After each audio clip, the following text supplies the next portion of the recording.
The Culture Pop podcast is brought to you by the law offices of Jacob and Ronnie. Accident or injury, call Jacob and Ronnie. Call Jacob. Hey, it's Mace. If you or a loved one is injured in any kind of accident, please don't wait. Call Jacob immediately for a free consultation. That's right, free. When an accident happens, it can turn your world upside down, so put the best on your side. Jacob doesn't even get paid unless you win. First name, first thought, first call, Jacob, Jacob, Jacob. After an accident, 24 hours a day, call 844-24-JACOB or visit calljacob.com. Call Jacob. Welcome to the world of Culture Pop with Steve Mason and Sue Kalinsky. Culture, comedy, movies, TV, tech, authors, trends, pop. This is the Culture Pop Podcast. Hey, everybody. Welcome to the Culture Pop Podcast. I'm Steve Mason along with Sue Kalinsky. Sue, what's up? Nothing much, Steve. That's all you got. That's all I got. You should come locked and loaded with an answer to the question, Okay. What's up? Okay. All right. Think about that for next time. You know what? I'm very upset that I have a pimple on my face. Okay, there you go. That's good enough When do for they me. go? When do they go away? It's still there. No, but at what age do you just stop getting them? 63. All right, I got a couple When's of months. your birthday? I got a couple of months. There April. you go. All right, cool. So it's award season, officially. And so we're going to go through a series of interviews, everybody nominated for stuff. And we're going to start out with Karen Allen, who we know from Raiders of the Lost Ark and Animal House. She's got a brand new movie called Colewell, which is a small independent film. She's brilliant in it. And she joins us right now. You are nominated for Best Actress at the Independent Spirit Awards for Colewell. What's that mean to you?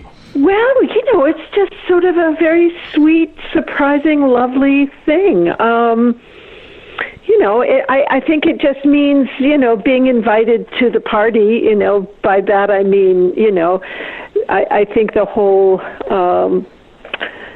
awards thing that goes on, in Los Angeles it's sort of it's like being invited to the party. It's a film or a performance being chosen or a cinematographer or writer, for their work, and you get a chance to come together with your colleagues who have also been nominated, or your all your colleagues that are there, and it just it's a fun event to participate in, I guess. So are you in on all the like dressing up, fancy gown, all that kind of business, or no? The Independent Spirit Awards aren't really that.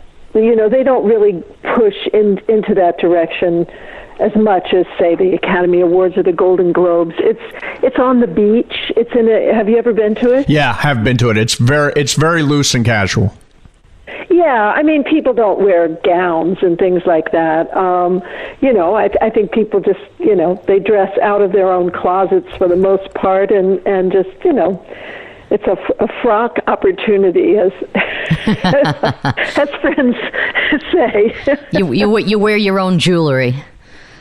Yes, and your own clothes, and maybe people are getting hair and makeup done, or maybe they're just doing it themselves. But I think it's a more low key, easygoing thing than going to the Academy Awards or. Well, we both absolutely loved Colewell. It is it's such a sweet, subtle, meditative little movie. How did that happen for you? Well, it's a very interesting story, actually, because the Tom Quinn, who directed it and wrote it, he had me in mind for the role, I guess, from the very beginning, and he proceeded to send it to my agents on 3 separate occasions and was just not getting any kind of response from them. And from my end, although he didn't know it, they were also not sending it to me. So they were looking at it and maybe judging that it was too small a film, and they did, but they for some reason didn't. I don't even know to this day whether they read it or not, but based on whatever, maybe he may have said what the budget was going to be. He may have, but he was already, an award-winning filmmaker and a really interesting guy, good writer, wonderful filmmaker. His first film had won Slam Dance and been nominated for a Gotham Award, and his first film, believe it or not, cost something like $7,000 or $8,000 to make. Wow. He was the writer, the director, the cinematographer, the editor. He did it mostly with his friends as the actors, and it was a delightful film, a wonderful film. So when he couldn't get to me through my agents, he found an email for me because I have a kind of a gallery store in Great Barrington, Massachusetts that I started 15 years ago. And while I'm not there very often, the people who run it for me do forward emails to me if things come through the store that have any kind of personal content that they think is something I might want to see. So they forwarded his email, which included a beautiful letter to me, a copy of the script, and a link to his first film. And his letter just impressed me so much that I read the screenplay and I watched his film, and I got in touch with him and I said, I would really love to sit down and talk to you about this. So he came to meet me, and we had lunch and talked, and I felt I would love to do this film. So I wasn't, it wasn't for me, and it really almost never is, a budget consideration.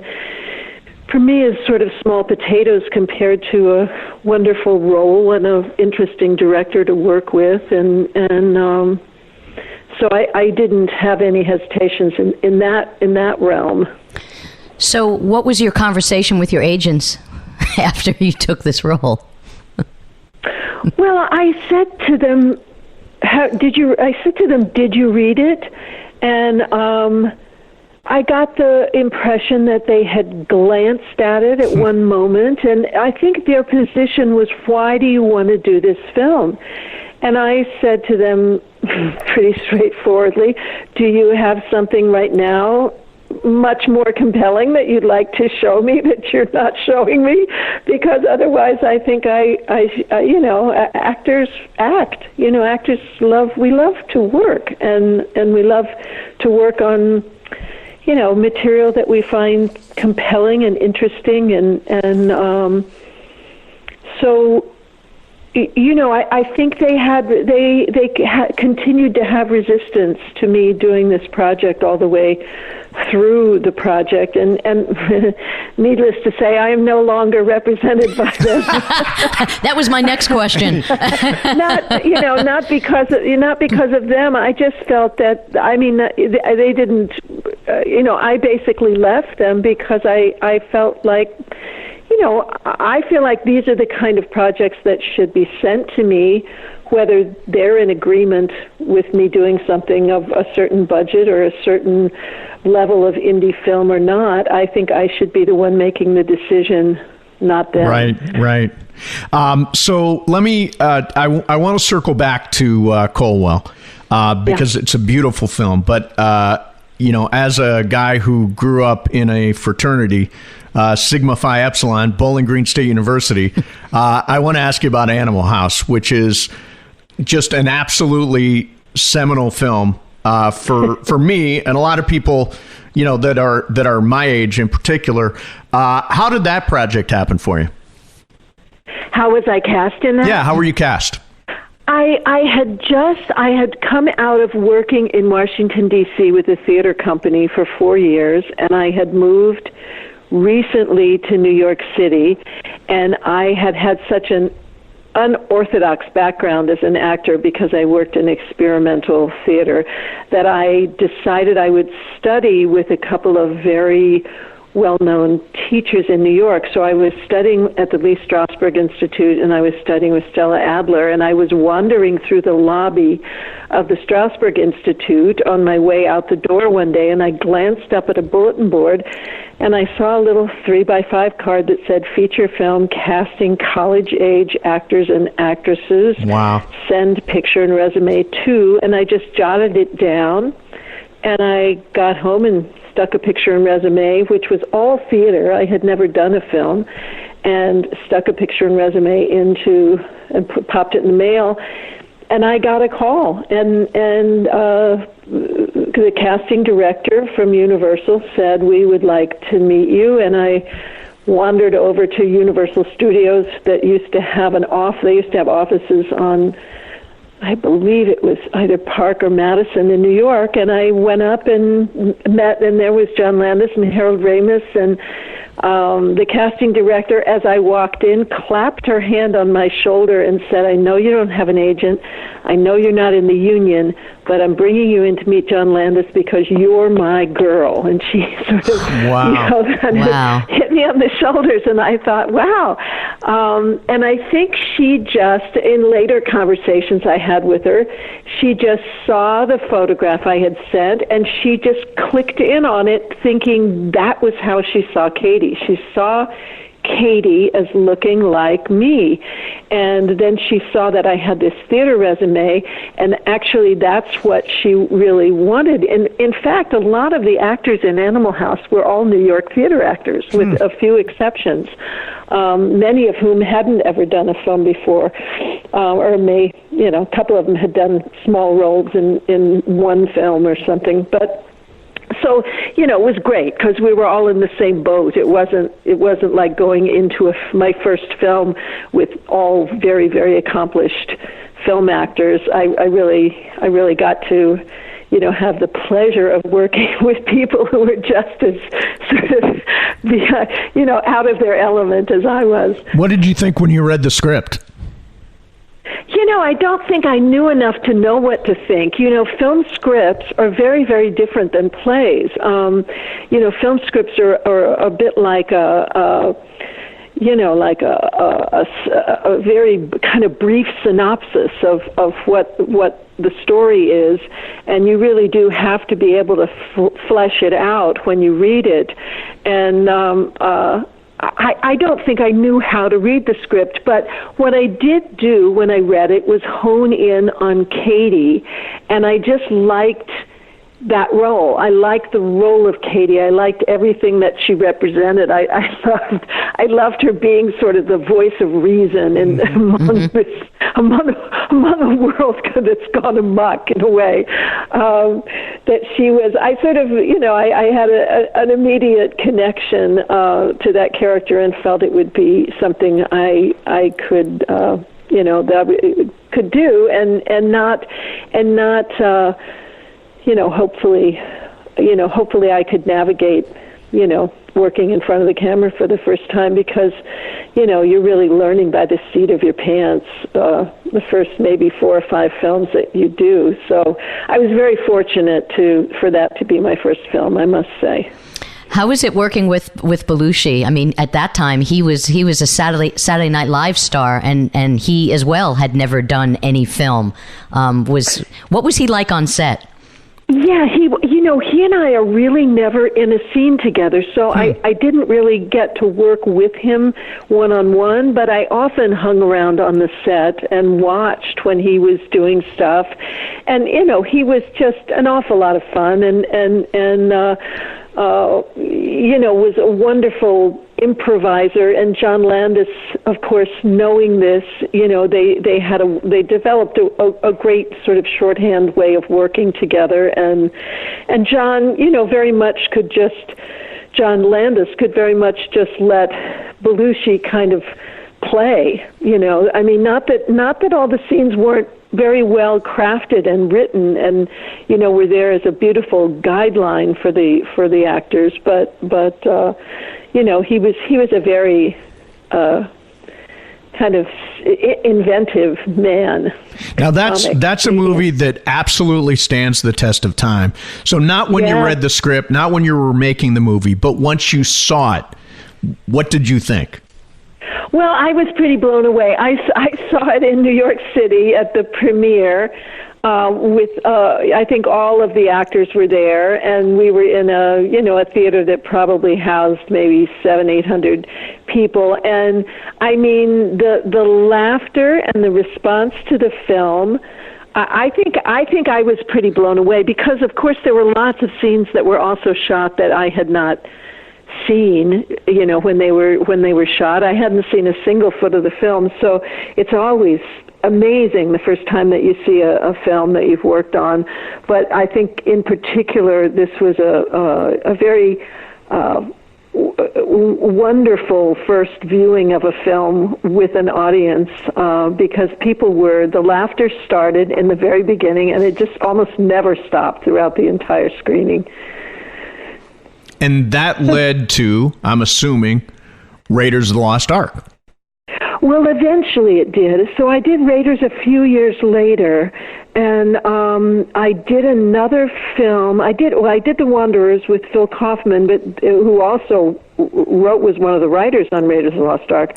But I then did a film called A Small Circle of Friends with Rob Cohen, and it was his first film, and he was friends with Spielberg, as is John Landis and Phil Kaufman. And so I guess, they had said good things about me to Spielberg, and when he was in New York, he asked to meet me. They weren't letting anyone read the script at that point, but I just went in and had a 15-minute conversation, and, we just met, and then he later asked me to come. He sent me couple of scenes from the film and asked me to come out to Los Angeles and do some screen tests for it, which I did. And then it was after. Did you do those with Harrison Ford? No, Harrison was not in the picture at that point. Tom Selleck had been cast. Huh. Oh, and wow. then Magnum P.I. was picked up, and so he had to fall out. So I auditioned with John Shea, who is a wonderful New York actor, and Tim Matheson. Those were the two guys I did screen tests with. And I know a lot of other people. Jeff Bridges, I know, was Sam Elliott. There were a lot of people that they were meeting with. I didn't audition with them. But it was maybe it could have been, so they cast me as Marion without an indie. And it was at some point, maybe a month or a month and a half later, that they began to talk about Harrison as a possibility for Indiana Jones. And maybe they had always had him in their mind, but possibly because the second Star Wars film was coming out and because he was establishing himself as Han Solo, maybe there was some hesitation, like could he do both of these roles, which both had been planned to have sequels. So maybe they had some hesitation about him doing both roles. But it turned out okay. Now that set had to be a completely different vibe, right? Because that was Steven Spielberg. Say it again. That set had to be a completely different vibe because that was Steven Spielberg, right? The set? Yeah. Yeah, we were mostly in London, or we started in London, and then we did some in France, and then we went off to Tunisia and onto the Sahara Desert.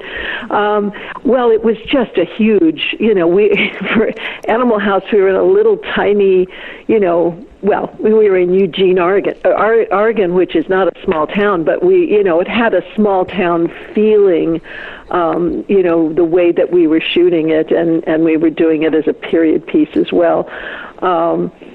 But, to shoot in London at Elstree Studios on these big sets, and to have the incredible artists building these sets, building all the temples and the underground catacombs and all of that, it's just such a very, very different experience, different world, different way of working. I'd never worked with storyboards before at the time, and maybe he still does. Spielberg loved to use storyboards, which was a new experience for me, to be able to kind of see in a drawing like how he was seeing the shots and how the shots were going to piece together to tell the story. At that moment, Raiders of the Lost Ark was the biggest movie in the world, and you were a big star. What did that feel like? Well, it's somewhat disconcerting to I can't say that I had grown up in or had any sort of understanding of. I'd never met anyone who was famous or well known for. I never met a single actor who had ever been in a film or anyone who'd ever worked on a film until I showed up to do Animal House. I had really no way of putting any of this into perspective. So I think in a way it was a little daunting to suddenly be so recognizable because the film was so really launched out there into, I have many years later been walking down the street in a little town in Argentina, and people go, Raiders of the Lost Ark. Yeah, you kind of think, oh my God. But I think it definitely was a life-changing experience, and I think, to some extent, there are lots of wonderful things you can say about being in a film that's as successful as that, in terms of, people appreciating, what you do, and also it opens a lot of doors to do other things in the future. But there's other things that are, challenging that you have to kind of come to terms with or get used to, which is, a kind of invasion of your privacy or a sense of, not really being able to be as anonymous a person as we take that so for granted, that we kind of move through the world just, without having that kind of recognizability or whatever the word might be. We take that for granted, and then it's gone, and I think you don't, it's like you don't really know what you've lost until you've lost it. And it feels like it's never going to go away. Although, if you don't do a film that's a huge hit again, like in another 3, 4, 5, 6 years, to some extent, you get some of that back. You get some of your privacy kind of returns to you, which is not a bad thing. So we want to circle back to Colewell and, the film, story about a woman of a certain age who has lived her life in this one place and has this job, and it's like this comfortable setting, and all of a sudden it's all kind of falling apart and you're going to be uprooted. And what was your, I just think about your inspiration for this character. Where did that come from? Well, I feel as though, it's not her, who she is and the life that she's lived. There might be a distance between myself and that woman, Nora. However, there's an awful lot of internal experiences that are very much the same, and not just for me, but for most of the women my age who are good friends of mine. We're all going through asking a lot of questions. It's I'm at a time in my life in terms of my age in which an awful lot of people, men and women both, retire from professions they've had their whole life, and it is in a sense a period of incredible transition.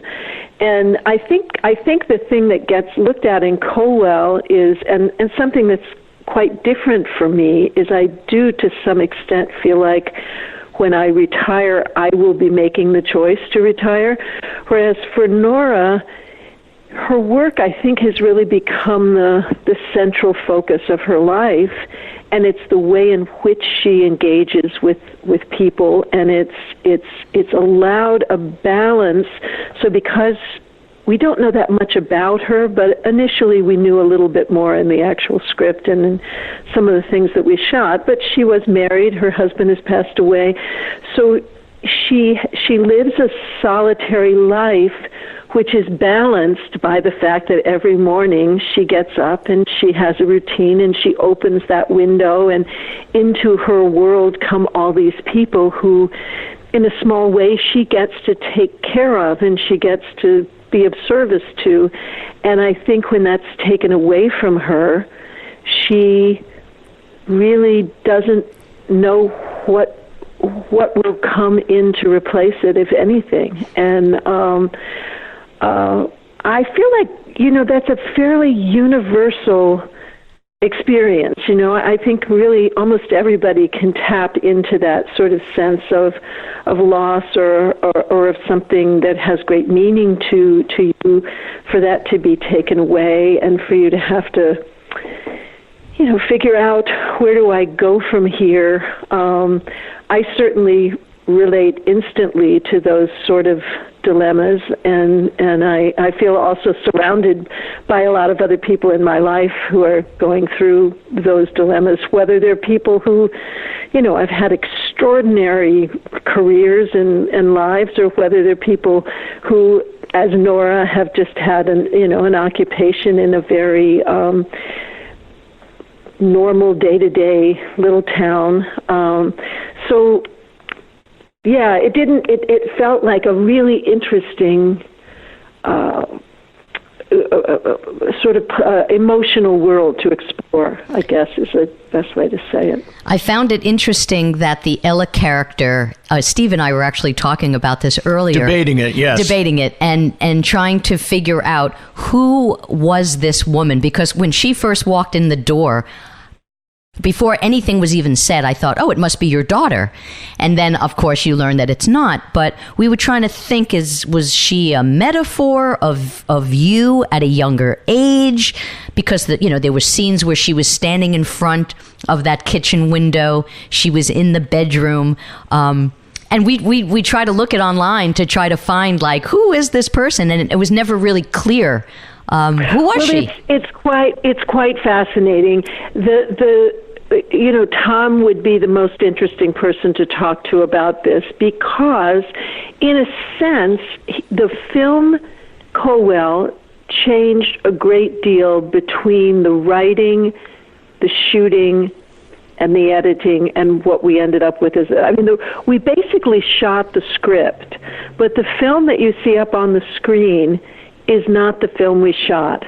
So there were lots of things taken out of the original story. The original story was a bit more Norma Ray, Erin Brockovich. It was a bit more like normal Nora, running, this post office in this little town, has the rug pulled out from under her and tries in every way she can to fight this. And Tom and we shot a lot of those scenes, and there were scenes that were shot of the people in Washington who are just sitting in an office sort of very randomly deciding what towns have to go. This has happened to 3,700 towns in the Northeast alone in the last 10 or 15 years. They lose their, to be clear, they lose their post office.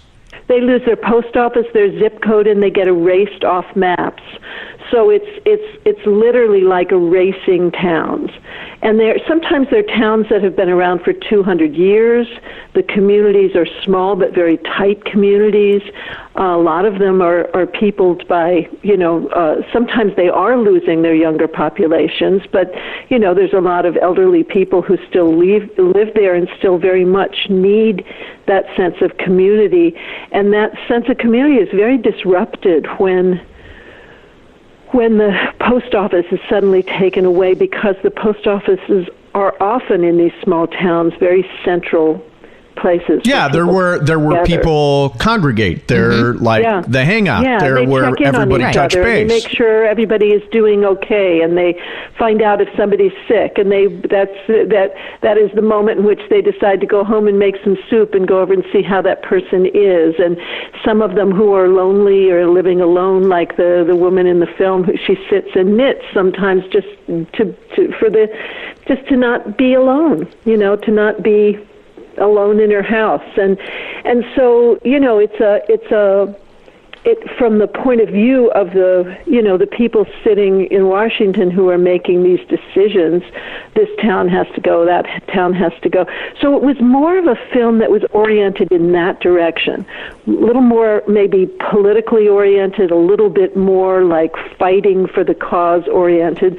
And Tom, in working on the film and editing the film and working with the editor he was working with, they came to the conclusion that they wanted to make a film that more focused on Nora dealing with loss and dealing with how to come to terms with what's happening to her. Then they felt like these kind of, this sort of ordinary woman becomes hero kind of was.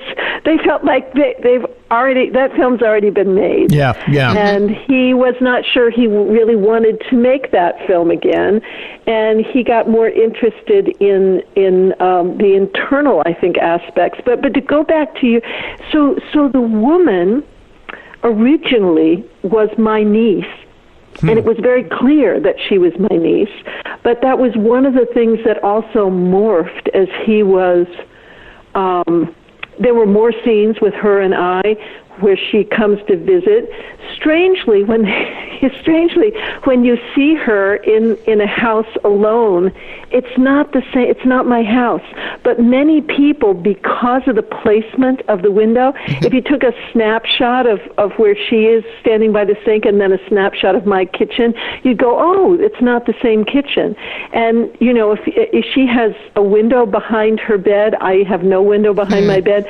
So they're different bedrooms. They're different kitchens, but they look enough alike that you're not the first person. I've been to a lot of film festivals with this film now, so I find a lot of the same questions arise, and people are often baffled by. I was baffled. The first time I saw the film, I said to him, who is Hannah playing? Is she me? Is that me as a young woman?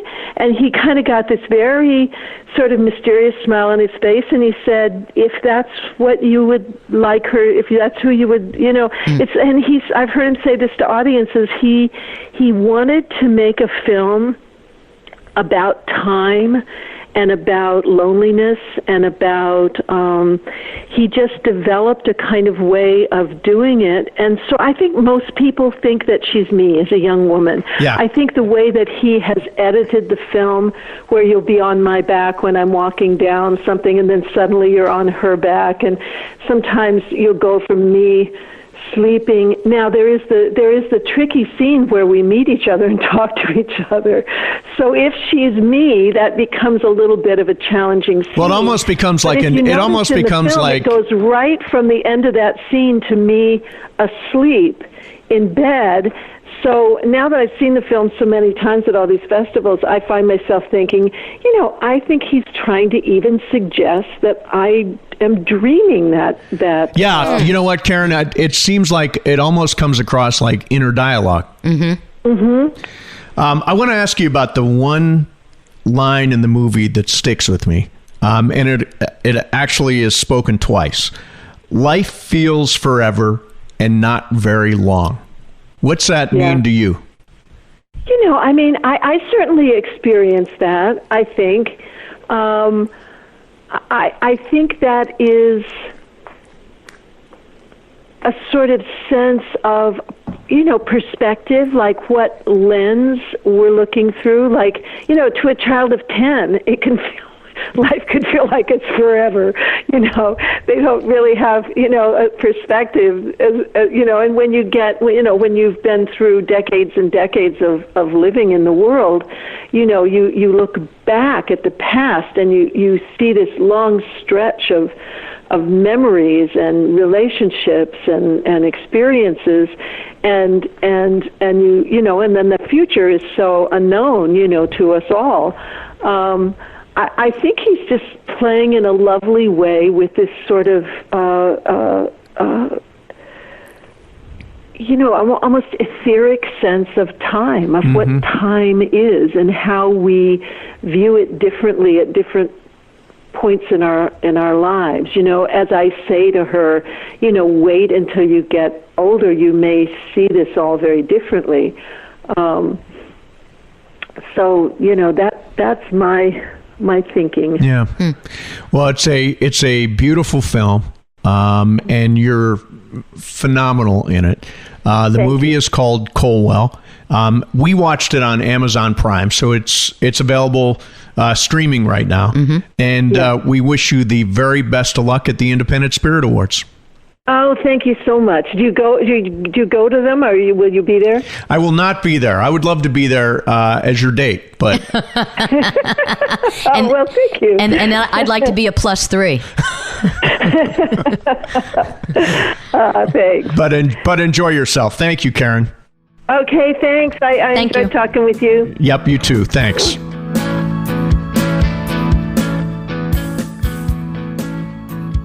There's Karen Allen. So Colewell is not a blockbuster.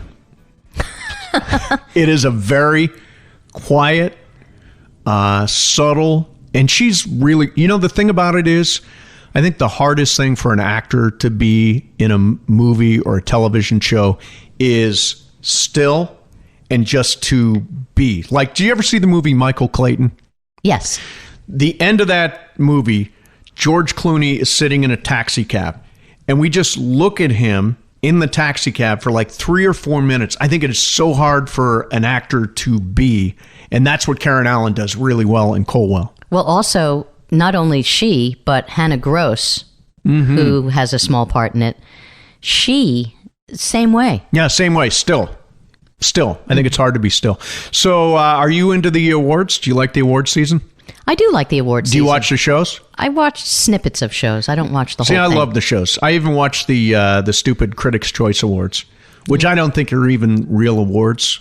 They've got 78 categories, and everybody's up. But the SAG Awards, did you see who won Best Ensemble? Was it Succession? No, it was Parasite on movies. Oh, right. Parasite. Yes, I did see that. Which is crazy because it is a small Korean movie. Have you seen it? I haven't seen it. It is so friggin' good. I started watching it one night, and sometimes you watch a movie and it's just not the right time to read subtitles. Yeah, it was late, and we were just tired, and it was like, I'm never going to get through this. See, once you start reading the subtitles, you forget that you're reading the subtitles. We couldn't wait that long to forget. It's very, very good. You got to check it out. I heard it's great. It's kind of this weird class argument. Upper class, middle class, working class. Are you going to tell me about the movie right now? No, I'm not going to spoil it. Okay. You got to read it for yourself. Good one. All right. There you go. There is episode 30 of the Culture Pop Podcast. Thanks a lot for listening, Sue. See you next week.